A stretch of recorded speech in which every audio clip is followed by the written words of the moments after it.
नमस्कार, मैं हूं आपके साथ दीपक भदौरिया। हमारे खास प्रोग्राम बिग डिबेट में आपका स्वागत है। पॉपुलर फ्रंट ऑफ इंडिया यानी कि पीएफआई पर छापेमारी के बाद प्रदेश में सियासत गर्मा गई है।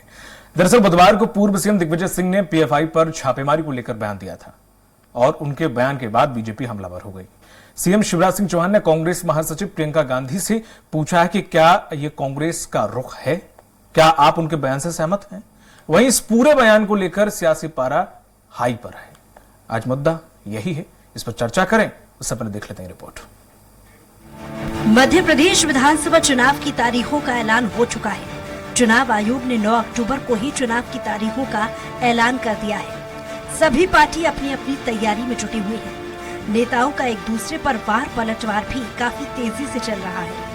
दिग्गज नेताओं का दौरा भी मध्य प्रदेश में खूब हो रहा है। कांग्रेस और बीजेपी दोनों ही पार्टी अपनी अपनी सरकार बनाने का पूरा दावा कर रही है।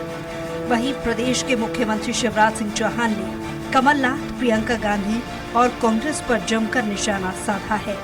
मध्य प्रदेश के सीएम शिवराज सिंह चौहान का कहना है कि मैं प्रियंका जी से सवाल पूछना चाहता हूं। आपकी पार्टी के नेता पूर्व मुख्यमंत्री दिग्विजय सिंह पीएफआई पर कार्रवाई का विरोध कर रहे हैं। पीएफआई टेरर फंडिंग करती है, आतंकवादी गतिविधियों में लिप्त है, बैन लगा हुआ है, देश की दुश्मन है। उस पर कार्रवाई अगर होती है तो दिग्विजय सिंह विरोध करते हैं। क्या यही कांग्रेस का स्टैंड है?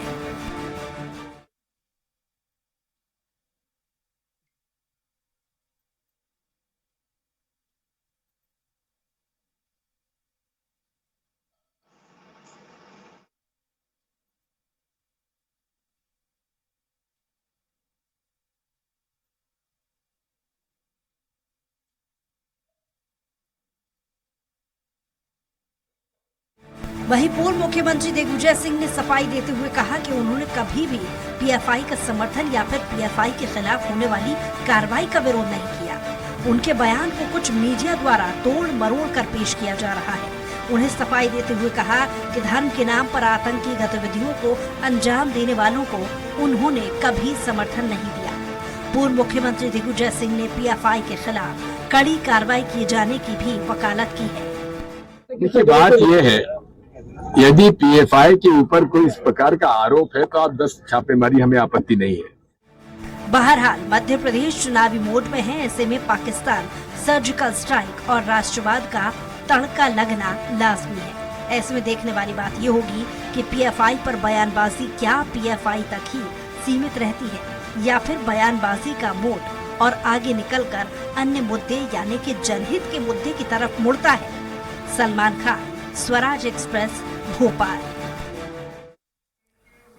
और इसी पर ज्यादा चर्चा के लिए मौजूद हैं योगेंद्र सिंह जादौन, कांग्रेस प्रवक्ता हैं। सर, आपका बहुत बहुत स्वागत है। योगेश गुप्ता जी हैं, बीजेपी प्रवक्ता हैं। सर, आपका भी बहुत बहुत स्वागत है। अजय बोकेल जी हैं, वरिष्ठ पत्रकार। सर, आपका भी बहुत बहुत स्वागत है।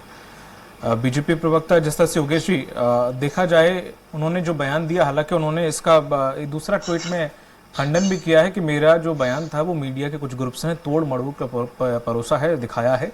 मेरा मतलब ये कहना नहीं था और मैं हर एक कोई भी व्यक्ति हो जाति विशेष के नाम पर अगर कोई भी कट्टरपंथी दिखाता है या फिर इस तरह की कोई हरकत करता है तो वो मैं हमेशा से उसके खिलाफ हूं। तो उन्होंने बड़ा स्पष्ट कर दिया। इस पर इतना बवाल क्यों आखिर?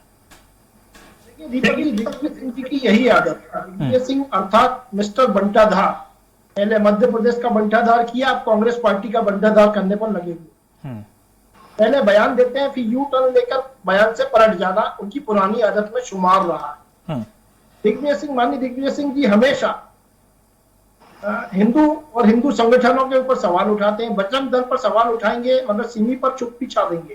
पीएफआई जो अंतरराष्ट्रीय एक टेरर संगठन घोषित हो चुका है और इंडिया की जांच एजेंसियां उनके ऊपर लगातार निगरानी और उनके खिलाफ मुकदमे दायर कर रही हैं, उन पर यह दिग्विजय सिंह जी का बयान की 97% मुकदमे झूठे हैं, यह बहुत ही शर्मनाक और निंदनीय है। तो जब गौ रक्षा के लिए जो जुलूस निकल रहा था उस समय इस प्रकार का बयान आना, दिग्विजय सिंह जी जाकिर नाइक जी को शांति दूत बताते हैं, ओबामा जी बोलते हैं, बटाला एनकाउंटर में मारे जाने वालों के पीछे तस्वीरें बहाते हैं।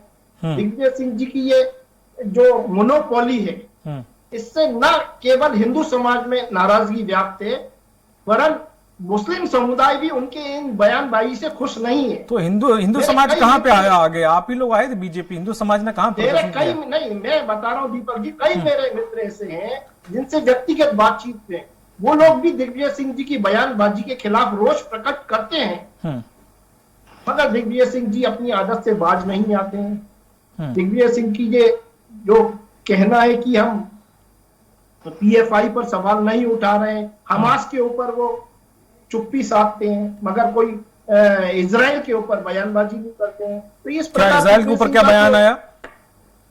इजराइल के ऊपर बयान नहीं आया ना, चुप्पी साध ली। जब इजराइल के ऊपर आपने बोला हमास पे चुप्पी साध ली, इजराइल पे बयान दिया, क्या दिया इजराइल पे बयान? नहीं, हमास के ऊपर जब इजराइल का अटैक हुआ तो इनको तकलीफें इनकी बढ़ गई, और इजराइल पर जब हमास ने अटैक किया तो चुप्पी साध ली। CWC की बैठक में फिलिस्तीन के पक्ष में इन्होंने प्रस्ताव पारित किया। क्या तात्पर्य यह है फिलिस्तीन के पक्ष में, हमास के पक्ष में थोड़ी ना किया सर, फिलिस्तीन के पक्ष में किया तो उसमें। हाँ, मैं उसी को कंप्लीट कर रहा हूँ। हाँ, वो पूरा सेंटेंस पढ़िए। CWC ने किस चीज का पारित किया वो भी बताइएगा साथ में। मैं यही तो कह रहा हूँ, CWC ने फिलिस्तीन के पक्ष में प्रस्ताव पारित किया। अर्थात कहने का तात्पर्य है कि जब भारत की विदेश नीति इजराइल पर हमले का विरोध कर रही है तो आप फिलिस्तीन का समर्थन कर रहे हो। तो हमेशा से जो इनके नेता हैं, राष्ट्रीय नेता राहुल गांधी जी, देश विदेश में जाकर भारत की आलोचना करना, भारत की विदेश नीति के खिलाफ बयानबाजी करना, ये कांग्रेस और कांग्रेस नेताओं के आचरण में शुमार हो चुका है। देश और प्रदेश की जनता भली भांति इस चीज को देख रही है और समझ रही है। दिग्विजय सिंह को तो मध्य प्रदेश ने 2003 में खारिज कर दिया था। भोपाल की जनता ने 2019 के लोकसभा चुनाव में सिरे से नकार दिया। इतनी बुरी पराजय के बावजूद भी दिग्विजय सिंह जी को समझ नहीं आ रहा है कि उनको कब क्या बोलना चाहिए। ठीक है योगेंद्र जी, जिस तरह से ये जो बयान आया है, हालांकि उन्होंने अपनी बात को थोड़ा सा अलग तरीके से रखने की कोशिश की, या हो सकता है कि उस बयान को किस तरह से लिया गया है, लेकिन बीजेपी ने उसे अपने हिसाब से लिया। तो इस प्रकार के जो बयान उन्होंने दिए हैं या कुछ भी, तो क्या कांग्रेस का इसमें स्टैंड क्या है, और इस प्रकार के बयान से क्या बचना चाहिए या नहीं बचना चाहिए? क्योंकि चुनावी माहौल है इस वक्त, कोई भी हल्का सा बयान विपक्षी पार्टी पकड़ के बैठ के उससे मुद्दा बनाने की कोशिश करती है। कांग्रेस का तो दीपक जी आतंकवाद को लेकर शुरू से ही एक स्पष्ट कि आतंकवाद जहां भी हो, किसी भी धर्म से हो, जाति से हो, मजहब से हो, उसकी कोई जाति धर्म मजहब नहीं होता है। और आतंकवाद तो मानवता के हमेशा खिलाफ होता है, और जो मानवता के खिलाफ होता है वो किसी भी धर्म का आधार या किसी धर्म का सिद्धांत नहीं हो सकता। इसलिए आतंकवाद और आतंकवाद के खिलाफ कांग्रेस और कांग्रेस पार्टी ने बहुत कुछ खोया है। पूरे देश को पता है कि आतंकवाद के खिलाफ कांग्रेस ने अपने दो बड़े बड़े नेताओं का नेतृत्व खोया है, दो नेताओं की शहादत इस देश के लिए दी है। चाहे राजीव जी की बात करें, चाहे इंदिरा जी की बात करें, देश में हमेशा जब भी कट्टरवाद आया है और जब भी कट्टरवाद पे देश सवार हुआ है, निश्चित रूप से अलगाववाद की आग सुलगी है। और अलगाववाद के आधार पे जब भी इस देश के अंदर भारत विरोधी गतिविधि कोई भी करेगा तो फिर यह नहीं देखा जाएगा कि वो पीएफआई करती है या हिंदुस्तान में कोई और संगठन करता है। हम धर्म और मजहब और जाति के आधार पे आतंकवाद को बांटने वाली सोच का समर्थन नहीं करते हैं। और जहां तक भारतीय जनता पार्टी के स्टैंड का सवाल है, तो भारतीय जनता पार्टी के नेता आदरणीय प्रधानमंत्री जी इस प्रदेश को गारंटी देकर गए हैं कि मध्य प्रदेश में आपके पास यदि घोटालों की गारंटी है तो उनके पास जांच की गारंटी है। और हमने 250 से अधिक घोटाले मध्य प्रदेश में शिवराज सिंह जी की सरकार में प्रदेश की जनता के सामने प्रस्तुत किए हैं। और हम तो चाहते हैं कि यह शुरुआत आप चाहे तो व्यापम से शुरू कर दें, इसकी जांच अगर आप चाहें तो महाकाल कॉरिडोर से शुरू कर दें। हम तो भ्रष्टाचार की जांच में मोदी जी आपके साथ है, लेकिन मध्य प्रदेश और मध्य प्रदेश की जनता पूरी तरह से यह तय कर चुकी है कि भारतीय जनता पार्टी की 3 दिसंबर के दिन विदाई तय है। और इस विदाई को मध्य प्रदेश में रोजगार की समस्या से परे ले जाना चाहते हैं, युवाओं की बात बंद कर देते हैं, किसानों की बात करते नहीं है, और प्रदेश के अंदर गरीब और आर्थिक स्थिति को छोड़कर मध्य प्रदेश को कंगाल करने पे संकल्प के साथ में बढ़ते हुए शिवराज सिंह जी और शिवराज सिंह जी की सारी टीम किसी न किसी तरह से हिंदुस्तान में हमेशा की तरह सांप्रदायिकता पे सवार होकर छद्म राष्ट्रवाद के स्वरूप को तैयार करके देश को दिग्भ्रमित करके इस देश को पूरी तरह से मुद्दों से भटकाने का हमेशा से प्रयास करती रही है। कौन कौन हमास का समर्थन करता है? फिलिस्तीन का समर्थन आदरणीय अटल बिहारी जी ने कहा था कि फिलिस्तीन का समर्थन किया था जब उन्हें लगा कि फिलिस्तीन के ऊपर इजरायली हमले से वहां की मानवता शर्मसार हो रही है, तो उन्हें फिलिस्तीन का समर्थन किया था। और आज यदि इजराइल पे हमला हुआ और इजराइल की क्षति हुई और मानवता शर्मसार हुई है, तो हम फिलिस्तीन का विरोध करते हैं, हम हमास का विरोध करते हैं, हम देश के दुनिया के उस हर संगठन का विरोध करते हैं जो हिंदुस्तान के अंदर हिंदुस्तान की मानवतावादी दृष्टिकोण के खिलाफ काम करता है। और हिंदुस्तान में कांग्रेस और कांग्रेस का पूरा संगठन इस देश में आतंकवाद के खिलाफ खड़ा है। अगर आप पीएफआई की बात करते हैं, आप पीएफआई के खिलाफ किसी भी कार्रवाई को करिए, लेकिन यदि किसी भी तरह से आप विमनस्त्र की कार्रवाई करते हैं तो विमनस्त्र की कार्रवाई का विरोध करना हिंदुस्तान के अंदर हर प्रत्येक नागरिक का कर्तव्य है। और इसी की भूमिका में हम ये कहते हैं कि दिग्विजय सिंह जी ने कहा कि हमास का हम विरोध करते हैं, हमास की कार्रवाई का विरोध करते हैं, आतंकवाद का विरोध करते हैं, और फिलिस्तीन ने जो कार्रवाई करी है उसका विरोध करते हैं। लेकिन भारतीय जनता पार्टी इस प्रकार के प्रश्न उठाती है कि इजराइल के हमले का विरोध हो रहा है। ऐसा कोई तथ्य कहीं भी नहीं है। लेकिन हिंदुस्तान के अंदर जो राजनीति, हिंदुस्तान में जो भारतीय जनता पार्टी की राजनीति है, वो सांप्रदायिकता के ऊपर सवार होकर केवल बहुमत की मंजिल को पाने का एक दीवा स्वप्न है जो अब पूरा मध्य प्रदेश में होने वाला नहीं है।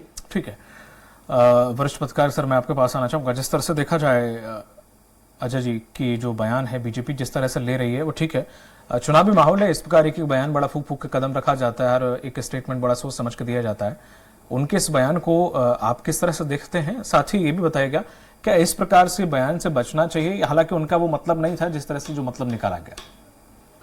देखिए, दिग्विजय सिंह ने जो बयान दिया है वो एक तरह से परोक्ष रूप से सपोर्ट करने वाला है। उन्होंने सीधे तौर पर नहीं कहा, लेकिन जब ये बात उन्होंने कही कि पीएफआई ने जो मामले दर्ज किए वो उसमें से 97% झूठे थे। अब ये आंकड़ा उनके पास कहाँ से आया और किस आधार पे उन्होंने कहा ये तो नहीं मालूम, क्योंकि ऐसी कोई जानकारी तो सामने नहीं आई, क्योंकि बहुत सारे मामलों में तो अभी जांच चली रही है। तो वो मामले झूठे हैं या सच हैं ये तो अभी तब कन्विक्शन होगा जब साबित होगा। उसके पहले अगर उन्होंने स्टेटमेंट दिया तो ये अलग से कोई दिग्विजय सिंह जी के पास जानकारी होगी तो नहीं कह सकते हैं। और दूसरी बात यह है कि पीएफआई के खिलाफ जो कार्रवाई हो रही है वो एनआईए कर रही है। ये वो एनआईए जिसका गठन खुद कांग्रेस की यूपीए सरकार ने किया था 2008 में जब मुंबई हमला हुआ था। उसके बाद में ये जो खास तौर पे आतंकवादी गतिविधियों के मामले में और आर्थिक घोटालों के मामले में एनआईए जो है वो जांच कर रही है इस तरह की। तो ये सर्टिफिकेट एक तरह से दे देना है कि 97% मामले झूठे हैं, ये कुछ अजीब सा लगता है, खास करके तब जब मध्य प्रदेश में चुनाव चल रहे हैं। हालांकि दिग्विजय सिंह जी ऐसे बयान देते रहते हैं जिसके बाद खुद पार्टी को इनको सफाई देनी पड़ती है, लेकिन ऐसे बयानों से अगर बचा जाए तो मेरे ख्याल से इससे कांग्रेस का भला होने वाला नहीं है, बल्कि उनको नुकसान ही होगा। इसमें सच्चाई जो भी हो अलग बात है। जिस समय ये बयान आया है और जिस माहौल में उन्होंने बयान दिया, ये भी बड़ा विचित्र है कि जिस गौ माता के इसमें वो कार्यक्रम में गए थे, गौ पूजन के इसमें, और उसमें ये सवाल आया तो उन्होंने बयान दिया, तो इसकी कोई आवश्यकता नहीं थी अभी फिलहाल, ऐसा मुझे लगता है। क्योंकि अगर कांग्रेस की स्थिति अगर आज चुनाव में अगर वो मान के चल रहे कि बेहतर है या सकारात्मक स्थिति है, तो ऐसे बयान जो है वो कांग्रेस को डैमेज ही करेंगे। ठीक है, योगेश जी, जिस तरह से उनका ये बयान है और बीजेपी पूरी कोशिश कर रही है उसको भुनाने की, क्या इस जैसे अभी हाल ही में फिलहाल जो भी स्टेटमेंट एक सीएम की तरफ से भी आया था, एनडीआई के गठबंधन के सीएम के बेटे का जो सनातन को लेकर था, हिंदू धर्म को लेकर था, उसके बाद फिर और स्टेटमेंट, क्या इन स्टेटमेंट से आपने भी बहुत कोशिश की कि इन स्टेटमेंट्स को भुनाया जा सके? क्या वाकई इन स्टेटमेंट से सफलता मिलेगी या जनता में कुछ प्रभाव बढ़ेगा? क्योंकि अगर आप लोगों की बोलें तो लोगों में लोग सनातनी हैं या किस प्रकार की मेंटेलिटी के हैं, वो इतने स्टेटमेंट को लेते नहीं है इतने तरीके से कि हाँ मैं उस पर प्रोटेस्ट करूं या जरूरी है इस पर प्रतिक्रिया देना। बीजेपी जरूर थोड़ा उत्साहित रहती है, उत्सुक रहती है इन प्रकार के जो बयान है उन पर बोलने के लिए। देखिए दीपक जी, 2-3 पॉइंट मेरे साथी प्रवक्ता ने उठाए थे, उन पर भी रोशनी डालूंगा। पहले आपकी बात का जवाब इस लाइन से दूंगा जो आज गृह मंत्री नरोत्तम मिश्रा जी ने दी थी कि कांग्रेस का बस इतना फसाना है, बस्ती भी जलाना है और मातम भी मनाना। अर्थात कहने का तात्पर्य यह, जितेंद्र जी का जो पहला पॉइंट था आतंकवाद, आतंकवाद की जननी कांग्रेस रही है देश में। इस बात को मैं प्रमाणित करूंगा कैसे कि जो भिंडरवाला थे वो किनकी उपज थी, किनने पैदा किया था? श्रीमती इंदिरा जी ने पंजाब में उनको पैदा किया था। मारा किसने? और जब भिंडरवाला अपनी आवाज आ रही है आपको? जी जी, मारा बाद में मारा किसने? हाँ मारा, देखिए उसी आतंकवाद का शिकार स्वयं स्वर्गीय इंदिरा जी हुई। इस बात में कोई दो राय। योगेश जी, ये आप कैसे कह सकते हैं ये कि उन्होंने इसलिए कह सकता ये भिंडरा वाले की सोच बहुत पहले से थी सर, उससे पहले किसी बड़े हिंसा के रूप में वो उपजा था। ये मेंटेलिटी से भिंडरा वाले नहीं, भिंडरा वाले की 2 पुश्तें और निकल चुकी थी, तब से उनके दिमाग में ये खालिस्तान का विचार था। मैं अपनी बात को प्रमाणित करूंगा इस बात से। देखिए, पंजाब जब शांत था, जब अकालियों की सरकार थी, उसको डिस्टर्ब करने की नीयत से इंदिरा जी ने भिंडरा वाले को पैदा किया। वो एक पन्ने, इतिहास के पन्ने में दर्ज हो गया। दूसरी बात प्रमाणित करूंगा, पूरे जम्मू कश्मीर में जब तक कांग्रेस का शासन रहा, किस प्रकार आतंक की घटनाएं अंजाम दी गई है और आतंकियों को संरक्षण देने वाले लोगों को किस प्रकार जेट श्रेणी की सुरक्षा कांग्रेस सरकार द्वारा प्रदत्त की गई, यह भी देशवासियों से नहीं छुपा हुआ। तो आतंकवाद को परोसने वाले लोग आज आतंकवाद की मुखारबंद करने की बात कह रहे हैं, तो यह सत्य से परे है। और एक और इन्होंने मुद्दे का जिक्र किया, भ्रष्टाचार, घोटाला।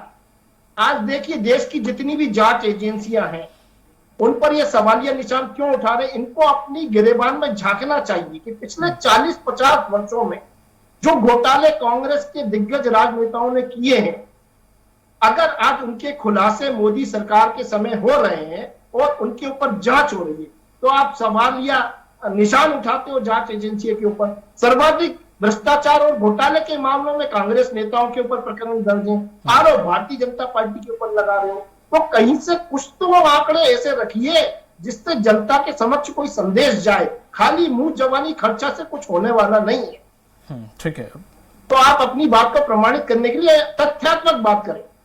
ठीक है। योगेंद्र जी, जिस तरह से वरिष्ठ पत्रकार हमारे, उन्होंने भी कहा कि ऐसे समय में उनका यह बयान थोड़ा सा अनुचित लगता है और वो कहीं ना कहीं इस ऐसा लगा कि वो समर्थन सा करता नजर आ रहे हैं और आंकड़े वो पता नहीं कहां से लाए। हो सकता है कि व्यक्तिगत उनका कुछ हो या फिर हो सकता है कि उन्होंने कुछ स्टडी भी की हो, इस पर मैं कोई टिप्पणी नहीं करूंगा। लेकिन आपको पता है कि इन कुछ 2 से 3 सालों में करीब मध्य प्रदेश से अलग अलग संगठनों से, चाहे वो ISI रहा हो, चाहे PFI रहा हो, इनसे 56 आतंकी पकड़े गए हैं, उन पे केस चल रहे हैं। देखिए दीपक जी, न्यायिक प्रक्रिया है और NIA 2008 में कांग्रेस पार्टी ने जब बनाई थी, जब मुंबई में हमला हुआ था, और उसका लक्ष्य यही था कि हम आतंकवादी गतिविधियों को इस देश में रोके। अगर कहीं भी धार्मिक कट्टरता के आधार पे हो या किसी अन्य कारण से हो या विदेशी किसी फंडिंग के माध्यम से हो, किसी भी तरह से आतंकवाद हो, उस पर ब्रेक लगाया जाए। तो 2008 में इसकी स्थापना करी और 2008 से ही NIA अपना काम कर रही है। अब NIA कोई जो कार्रवाई करती है, उस कार्रवाई में कई सालों तक चालान पेश नहीं किया जाता। और न्यायिक व्यवस्था में हमारी ऐसी व्यवस्था है कि जब तक इन्वेस्टिगेशन कंप्लीट नहीं हो जाता, जब तक चालान पेश नहीं होता है, तब तक न्यायपालिका उसमें किसी भी प्रकार का कोई निर्णय लेने की स्थिति में नहीं होती है। तो इस प्रकार से 5-5, 6-6, 7 साल तक इस प्रकार के कई ऐसे केसेस है और ऐसे कैसे कई मामले हुए हैं। एक झारखंड का ही मामला देख लीजिए, जो संजय जैन जी का था, जिसमें सुप्रीम कोर्ट ने 2018 में कहा है कि ये किस तरह से आप जो है NIA ये मामले बना रही है कि केवल समाचार पत्र पढ़ना, कोई समाचार पत्र पढ़ रहा है तो उसी से आप डर रहे हैं और आप उसको माओवादी संगठन से जोड़ रहे हैं। तो ये हिंदुस्तान की शुरू से एक परिपाटी रही है कि यहाँ कोई भी कानून बनता है तो उस कानून का दुरुपयोग बहुत तेजी के साथ हो जाता है। आप NIA की बात कर रहे हैं, हिंदुस्तान की जेलों में पासपोर्ट के नाम पे कई निर्दोष लोग जेल के अंदर जेल सजा काटते हैं। तो ये हिंदुस्तान का जो सिस्टम है, इसके अंदर सत्ता राजनीति अपनी तमाम एजेंसियों को नियंत्रित करके, तो एजेंसी क्या करे? मतलब अगर आप पे संदेह है तो क्या करे? जब बिल्कुल पुख्ता सबूत आ जाए या फिर आप या मैं कहीं पे कोई ऐसी मानसिकता, कोई व्यक्ति बम फोड़ दे, उसके बाद उसे गिरफ्तार करे, मतलब उससे पहले हाथ ना लगाए। एजेंसी गिरफ्तार करने के बाद आप 4-4, 5-5 साल तक उसकी सिर्फ जांच करते रहते हैं, उसमें कोई चालान पुटअप नहीं होता। कई मामले ऐसे हैं जिसमें आरोपी ने यह देखा कि 4-5 साल हो गए, इससे अच्छा है कि मैं जुर्म नहीं, ऐसा नहीं लगता कि IT और ED तक तो थोड़ा सीमित था कि चलो हाँ ठीक है, समझ में आती हैं चीजें, लेकिन अब ये आतंकी जो संगठनों को NIA जैसी SIT पे अगर इन जो संगठन है इन पे कार्रवाई करते हैं, जो अपनी फोर्सेस अगर एजेंसियों पे उंगली उठाएं, तो वो कहां तक सही है? अगर आप बताएं ना भाई। NIA की आप ही कह रहे हैं प्रश्न, आप निष्पक्ष रूप से काम करें, निष्पक्ष रूप से निष्पक्ष न्याय, निष्पक्ष प्रक्रिया और निष्पक्ष न्यायिक व्यवस्था, ये हर व्यक्ति का मौलिक अधिकार है।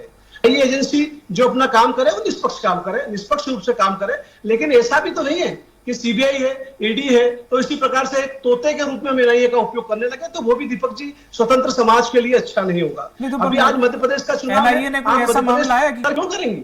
नहीं तो मतलब आप कह रहे हैं कि कांग्रेस का कोई भी नहीं, कांग्रेस का ऐसा कोई नहीं, कांग्रेस का नेता तो फिर या इसका कांग्रेस इस्तेमाल पार्टी क्यों केवल करेगी? कांग्रेस- इसका तोते की तरह इस्तेमाल फिर कैसे हो सकता है? भाई संगठन किसी व्यक्ति कांग्रेस- विशेष के लिए किया जाए तो समझ में आता है कि भाई सरकार का हाथ है सर इसमें। अब किसी जहांगीराबाद से किसी बंदे को उठा ले जाती तो उसे सरकार का क्या लेना देना सर? देखिए दीपक जी, ऐसे कई मामले हैं जो संज्ञान में आए हैं कि जिसमें एनआईए ने जो कार्रवाई करी है वो कार्रवाई उससे संबंधित ही नहीं थी, लेकिन सुप्रीम कोर्ट ने उसको डांट लगाई है। कई ऐसे मामले हुए हैं। एनआईए का आप पूरा विश्लेषण यदि करेंगे तो आपको ऐसे कई मामले नजर आएंगे। इसका केवल राजनीतिक प्रतिनिधित्व से मतलब नहीं है, व्यक्ति की मौलिक स्वतंत्रता से भी मतलब है। कोई भी व्यक्ति हो, अगर उसकी मौलिक स्वतंत्रता का हनन हुआ है अब सर एनआईए का सर मैंने जितना पढ़ा है उसमें यह है कि एनआईए कनेक्शन बनने से पहले उसे चैन को ब्रेक करके उन्हें उठा लेती है, जिससे कि वो बन ना पाए संगठन। अब आप ये सोच रहे हैं कि 2008 तक जो एनआईए बनाई थी, उस एनआईए के प्रोविजन में यह प्रोविजन था कि राज्य सरकार के माध्यम से और कई मामले ऐसे जो राज्य सरकार निष्पक्ष और विपक्ष के प्रश्न उठाने पर उसे एनआईए को सौंप देती थी। ये 2008 की व्यवस्था थी, लेकिन जब इन्होंने 2019 में अमेंडमेंट किया है मोदी सरकार में, और जब अमेंडमेंट होकर जब एनआईए का जो कानून 2019 में बना है, उसमें वह सीधे बिना किसी राज्य के हस्तक्षेप के, बिना किसी राज्य की सहमति के, वो सीधे उसमें एकाधिकार के रूप में कार्रवाई करने का अधिकार रखती है। ये संशोधन आया। उसके बाद क्या हुआ कि जब ये सेशन कोर्ट में चलता है, जो सेशन कोर्ट जो आमता होती है, वो एनआईए कोर्ट के अंदर इसका केस चलता है। तो एनआईए कोर्ट यदि कोई कार्रवाई करती है तो कार्रवाई के दौरान यदि कोई ऐसा तथ्य हो जो विधि के सम्मत नहीं हो, तो उसकी अपील करने का अधिकार 2008 वाले कानून के अंदर उच्च न्यायालय में जाने का था, लेकिन 2019 में वो अधिकार छीन लिया गया है। 2019 एनआईए कानून के अनुसार वही व्यक्ति उसके एनआईए कोर्ट के फाइनल फैसले के बाद ही हाई कोर्ट जाने का अधिकार रखता है, उसके पहले अधिकार नहीं रखता। ऐसा संशोधन किया गया। ठीक है सर, अजय सर, जिस तरह से देखा जाए एनआईए के ऊपर बड़ा सवाल उठाया है योगेंद्र जी ने कि एनआईए के ऐसे मामले आए हैं, सुप्रीम कोर्ट ने भी डांट लगाई है, इस तरह से काम नहीं करती है। तो एनआईए का बेसिक रूल क्या है, और क्या एनआईए अगर कहीं छापा मारती है 10 जगह तो हो सकता है कि कहीं से क्लू मिलता हो, लोग गलत ना हो, उनसे बस क्लू तो मिल ही जाता है एटलीस्ट पूछताछ में कि हाँ अब ये हम पहले क्या तैयार होने के, संगठन पूरा तैयार होने देता मुख्य रूप से उसे पकड़ें या ऐसा कुछ करें। तो एनआईए वाकई, अब तक मैंने सीबीआई उनका सुना था, एनआईए का फर्स्ट टाइम सुन रहा हूँ कि वो भी तोता है। देखिए आरोप लगाने में कुछ भी लगाए जा सकते हैं। जो इन्होंने कहा कि जो 2019 को संशोधन हुआ उसके एनआईए कानून में, वो इसलिए हुआ है कि जब राज्य और केंद्र सरकार के बीच टकराव बढ़ने लगा और जब दूसरी एजेंसियों के बारे में ये कहा था कि उनको हम अपने राज्य में नहीं घुसने देंगे, तो सरकार को प्रावधान करना पड़ा कि भाई एनआईए को वो राइट दिए जाए कि वो राज्य सरकार की अनुमति की जरूरत नहीं पड़े। ये परिस्थिति बनी इसलिए है। और क्या सवाल ये है कि अगर राजनीतिक झगड़ों के बीच में अगर आतंकवादी गतिविधियों को बढ़ने का मौका दिया जाएगा, फलने फूलने का मौका दिया जाए, तो ये कोई समझदारी की बात तो होगी नहीं। यहाँ केवल कांग्रेस, भाजपा या दूसरे किसी दल का सवाल नहीं है, राष्ट्र की सुरक्षा का सवाल है। तो इस दृष्टि ये जो कानून बदलाव किया गया, इसलिए बदलाव किया गया। यहाँ आरोप प्रत्यारोप कुछ भी लगाए जा सकते हैं। आज इनकी सरकार रही कि दूसरी सरकार आ गई, अगर उसके सामने भी अगर राज्यों की सरकार इस तरह करने लगी तो वो क्या करेंगे? भाई एनआईए क्या करे? एनआईए के हाथ पे हाथ रख के बैठी रहे, परमिशन का इंतजार करती रहे, या आतंकवादी घटना होने दें, उसके पास सक्रिय हो। 2008 की घटना हुई इसीलिए थी कि हमारे पास पहले से इंफॉर्मेशन नहीं थी। सही है। तो सवाल ये कि ये एजेंसी इसी कमी को दूर करने के लिए तो गठित की गई है। ये राजनीतिक आरोप प्रत्यारोप का विषय ही नहीं है। ये हमको उस संगठन के जो अधिकार दिए गए उसको सम्मान करते हुए इसको राजनीतिक मोड़ देना, ये उनके राजनीतिक हित में हो सकता है, वो अलग बात है, लेकिन देश हित में तो कतई नहीं है।